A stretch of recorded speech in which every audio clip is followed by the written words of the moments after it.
বুখারীর বর্ণনা, আল্লাহর হাবিব সাল্লাল্লাহু আলাইহি ওয়াসাল্লাম বলেন, মা ইয়াজালু আবদি ইয়াতাকাররাবু ইলাইয়া বিন-নওয়াফিল।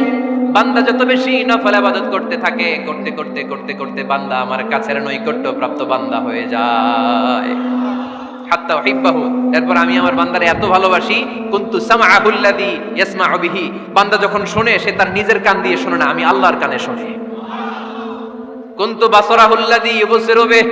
বান্দা যখন দেখে নিজের চোখে দেখে না, আমি আল্লাহর চোখে দেখে। ওয়ায়াদাহুল্লাতী ইয়াবতিশু বিহা। বান্দা যখন কিছু ধরে বান্দার হাতে ধরে না, আমি আল্লাহর হাতে ধরে। ওয়ারিজলাহুল্লাতী ইয়ামশি বিহা। বান্দা যখন হেঁটে যায় ওর নিজের পায়ে হাঁটে না, কেমন যেন আমি আল্লাহর পায়ে হাঁটে। আওয়াজ করে বলতে হবে আল্লাহু আকবার। মানে আল্লাহ বুঝাতে চাইলেন আমি তখন তার কান হয়ে যাই, আমি তখন তার চোখ হয়ে যাই, আমি তখন তার হাত হয়ে যাই, আমি তখন তার পা হয়ে যাই। আমার আর তার মাঝে আর কোনো ফারাক থাকে না, সে আমার একেবারে নিকটে চলে আসে। আওয়াজ করে বলেন সুবহানাল্লাহ। তাহলে বান্দা যখন নফল ইবাদত করে তখন বান্দার হাত আর বান্দার হাত থাকে না, ওইখানে আল্লাহর হাত যুক্ত হয়ে যায়। বান্দার পা থাকে না, সেখানে আল্লাহর পা যুক্ত হয়ে যায়। বান্দা যখন দেখে নিজ চোখে দেখে না, আল্লাহর দৃষ্টিশক্তি সেখানে যুক্ত হয়ে যায়। চিল্লায় বলেন ঠিক কি না? এজন্য নফল ইবাদত করতে রাজি আছেন তো? সুনানে তিরমিজির বর্ণনায় আল্লাহর হাবিব সাল্লাল্লাহু আলাইহি ওয়াসাল্লাম বললেন, হাদিসে কুদসি, কিয়ামতের দিন বান্দার যখন ফরজে ঘাটতি হবে, কিসে ঘাটতি হবে? ফরজে। আল্লাহ পাক বলবেন, উনজুরু হাল্লি আবদি মিন তাতাবু। ও ফেরেশতারা, দেখো তো আমার বান্দা নফল করছে কিনা। ফরজে যেহেতু তার ঘাটতি, দেখো তো আমার বান্দার কোনো নফল ইবাদত আছে কিনা। ফেরেশতারা বলবে আছে। আল্লাহ বলবেন, তাহলে ফরজগুলার যেহেতু ঘাটতি, নফল থেকে কিছু এনে ফরজে বসাই দিয়ে ওগুলোর ফরজ বানায় দাও। এজন্য নফল ইবাদতের দরকার আছে না নাই? ফরজ তো করাই লাগবে, এটা কম্পালসারি, এটার মাফ নাই, এটা অব্লিগেটরি। নফল করে আল্লাহর কাছে যাওয়া যায়। নফল হচ্ছে ওভারটাইম। নফল ইবাদত কেমন? আওয়াজ করে বলেন। তাহলে কোরআনের আলোকে আমরা জানলাম যে আল্লাহর কাছে যেতে হলে কি করতে হয়? সেজদা দিতে হয়।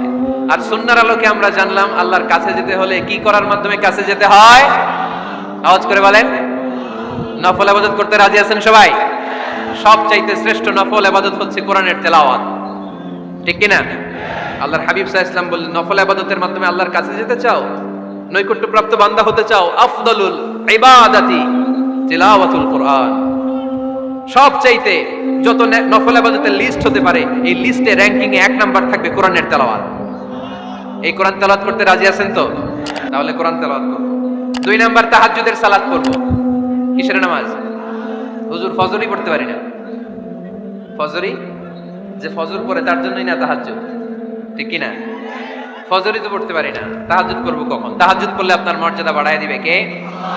রব্বুল আলামিন বলেন, ওয়া মিনাল লাইলি ফাতাহাজ্জাদ বিহি নাফিলাতাল লাকা আসা আইয়াবআসাকা রাব্বুকা মাকামান মাহমুদা।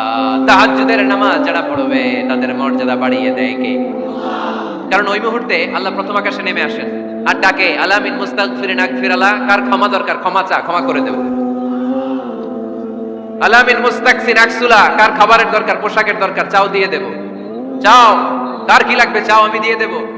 এজন্য শেষ রাতের দোয়া আল্লাহ কবুল করে। রাত কি কেটে যাবে ঘুমে অলসে,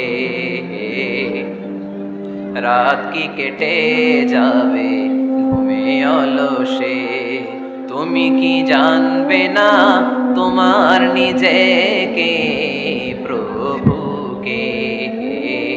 রাত কি কেটে যাবে ঘুমে অলসে, ঠিক কি না? ঘুমে অলসে আমাদের রাত কেটে যায়, সেজদা দেওয়ার সময় নাই। কখন প্রভুর দরবারে হাজিরা দেব, কখন সেজদা দেব? আল্লাহর হাবিব সাল্লাল্লাহু আলাইহি ওয়াসাল্লাম বললেন, আকরাবু মা ইয়াকুনুল আবদু মির রাব্বিহি ওয়া হুয়া সাজিদ ফাকসিরু ফীহি দুআ। তোমরা যখন সেজদায় লুটিয়ে পড়ো তখন তোমরা আল্লাহর সবচাইতে কাছে চলে যাও। এজন্য ওই সময় বেশি বেশি আল্লাহর কাছে চেয়ে নাও। সুবহানাল্লাহ পড়েন। মনের যত আকুতি আছে, যত জ্বালা আছে, যত বেদনা, সেজদায় পড়ে আল্লাহরে বলার দরকার আছে না নাই? কারণ কেউ যেটা শোনে না, শোনে কে? পরীক্ষায় ভালো করতে চান, সেজদায় লুটিয়ে পড়ে আল্লাহরে বলেন। নেককার স্ত্রী চান, সেজদায় পড়ে আল্লাহরে বলেন। নেককার সন্তান চান, সেজদায় লুটিয়ে পড়ে আল্লাহরে বলেন। বিসিএস পরীক্ষায় টিকতে চান, সেজদায় লুটিয়ে পড়ে আল্লাহকে বলেন। পাসপোর্ট দিয়ে রেখেছেন, ভিসা হয় না, সেজদায় লুটিয়ে পড়ে আল্লাহরে বলেন। মনের যত জ্বালা, যত যন্ত্রণা, যত আকুতি, যত হাহাকার, সেজদায় লুটিয়ে পড়ে আল্লাহরে বলেন। কারণ আল্লাহর দরবার এমন দরবার, এই দরবার থেকে কেউ কোনোদিন খালি হাতে ফিরে না। চিল্লায় বলেন ঠিক কিনা? কেউ ফিরে না খালি হাতে আল্লাহরে তোর দরবারেতে, তাই না? পড়েন সবাই, কেউ ফিরে না। আকরাবু মা ইয়াকুনুল আবদু মির রাব্বিহি ওয়া হুয়া সাজিদ। বান্দা যখন সেজদায় লুটিয়ে পড়ে, বান্দা আল্লাহর সবচাইতে কাছে চলে যায়। এই কথাটা মনে থাকবে আপনাদের সবার। আমরা কখন আল্লাহর সবচেয়ে কাছে যাই? আওয়াজ করে বলেন।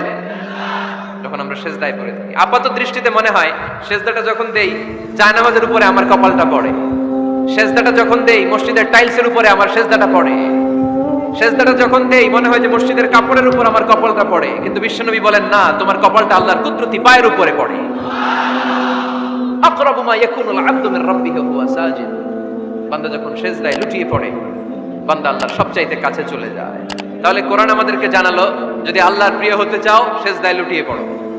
আল্লাহর প্রিয় হতে চাইলে কি করব? আওয়াজ করে বলেন কি করতে হবে? আল্লাহর হাবিব সাল্লাল্লাহু আলাইহি ওয়াসাল্লাম লম্বা সময় ধরে রাতে সেজদায় পড়ে থাকতেন।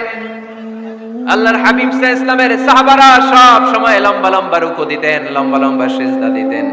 কিন্তু আমরা রুকুর মধ্যে তাড়াহুড়ো করি, সেজদা দিতে যে তাড়াহুড়ো করি, এরকম আছে না? না, নিমসার এলাকায় এরকম কেউ নাই আলহামদুলিল্লাহ। আপনারা তাড়াহুড়ো করেন? করবেন না আমার ভাইয়েরা। There is no rushing in salah. সালাতে তাড়াহুড়ো নেই। There is no hastiness in salah. সালাতে কোনো তাড়াহুড়ো নেই। সল্লু সালাতান মুআদ্দি'।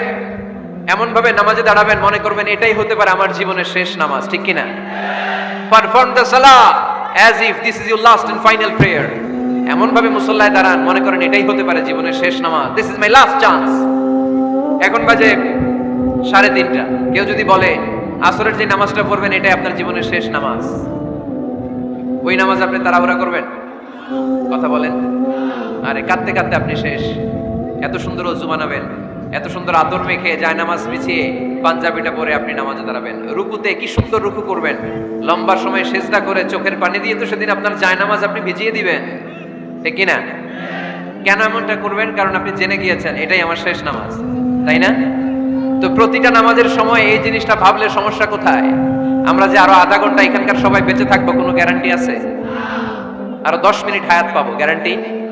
5 মিনিট, 2 মিনিট শ্বাস যেটা নিলাম, ব্রেথ ইন করলাম, এটার ব্রেথ আউট করতে পারবো, কোনো গ্যারান্টি আছে? তো প্রতিটা সালাতের মুসল্লায় যখন দাঁড়াই এই চিন্তাটা আমাদের মাথায় আসে না কেন যে এটাই আমার শেষ নামাজ? সল্লু সালাতান মুআদ্দি'। আমার প্রিয় কুমিল্লাবাসী ভাইয়েরা, যখনই নামাজে আমরা দাঁড়াবো আমরা ভাববো হতে পারে এটাই আমার জীবনের শেষ নামাজ, এটাই জীবনের, ভাবা যাবে? আর লম্বা চূড়া রুকু করবেন, লম্বা সেজদা করবেন, রুকুতে পিঠটা সোজা রাখবেন। আল্লাহর হাবিব সাল্লাল্লাহু আলাইহি ওয়াসাল্লাম যখন রুকু করতেন পিঠটা থাকতো স্ট্রেট ফরওয়ার্ড, বাঁকাও না উঁচুও না। ওয়াকানা বাইনা যালিক। সাহাবারা বলতেন আল্লাহর হাবিব সাল্লাল্লাহু আলাইহি ওয়াসাল্লামের রুকুর পিঠের উপরে পানি ভর্তি কোনো গ্লাস রেখে দিলে গ্লাসটাও কাঁপবে না, পানিটাও পড়বে না। তার মানে বাঁকা ছিল পিঠ, তাই না? কি ছিল? সোজা। আবার আল্লাহর হাবিব সাল্লাল্লাহু আলাইহি ওয়াসাল্লাম বললেন সবচেয়ে বড় চোর যে নামাজে চুরি করে। সাহাবারা বললেন কাইফা ইয়াসরিকু ফিস সালাহ, নামাজে কেমনে চুরি করে? আল্লাহর হাবিব সাল্লাল্লাহু আলাইহি ওয়াসাল্লাম বললেন ইয়াসরিকু ফি রুকুইহি ওয়া সুজুদিহি, রুকু সেজদায় চুরি করে। এরকম নামাজ চোর আছে না নাই? রুকু থেকে সোজা হয়ে দাঁড়িয়ে কয়েক সেকেন্ড আপনি রিল্যাক্স করবেন। প্রথম সেজদা দিয়ে আপনি সোজা হয়ে বসে কয়েক সেকেন্ড রিল্যাক্স করবেন। কি করবেন? রিল্যাক্স। আওয়াজ করে পড়েন সবাই, রিল্যাক্স। নামাজে তাড়াহুড়ো নাই, সালাত হচ্ছে মেডিটেশন, রিল্যাক্স।